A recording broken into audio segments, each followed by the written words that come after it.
back again with another episode of Roofer Reflections, and I'm really excited. We have Jake here. So Jake, thank you for coming on the show. How long have you been part of roofing? This is a pair of coveralls that I had when I was helping my dad roof when I was 6 years old. So I ended up starting my own roofing business after college. What were you doing at 6? My dad did acrylic latex coatings, and they weren't very popular back then. EPDM was coming out. All the architects liked to specify the single plies, and we were rehabilitating roofs with coatings and reinforced polyester fabric. Recently, we just started replacing some of those 30, 35-year-old, 40-year-old roofs.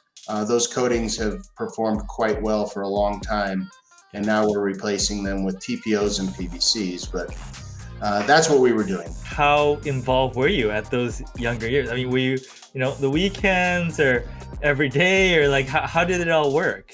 I think it's when help was needed. I'm sure it was a lot of weekends.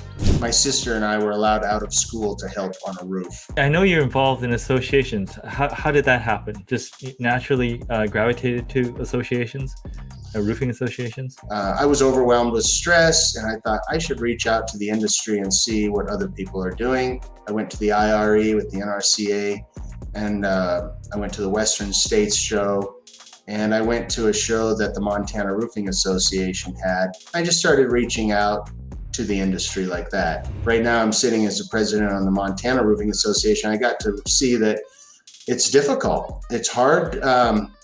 It's hard being the leader of a team of volunteers that also have busy roofing companies. So I've learned a lot by that.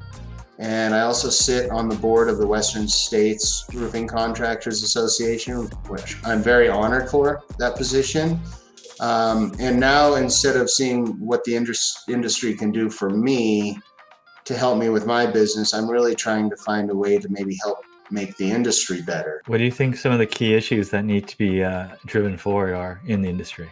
I kind of have a heart for legitimizing the roofing industry. And what I mean by that is when I started in January of 2004, I didn't know what I was doing wrong.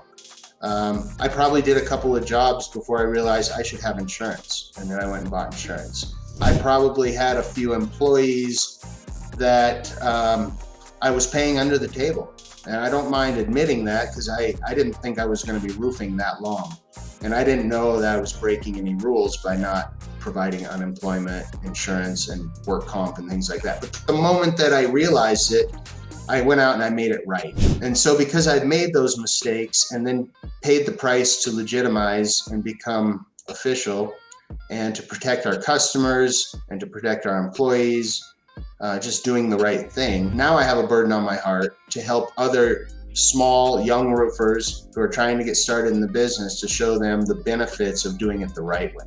What about people that haven't made that leap into the industry and they're considering roofing as a career or business or an opportunity? What would you say to those people? Well, my message is very clear. Let's get you set up with an interview and let's get you hired and come to work for me.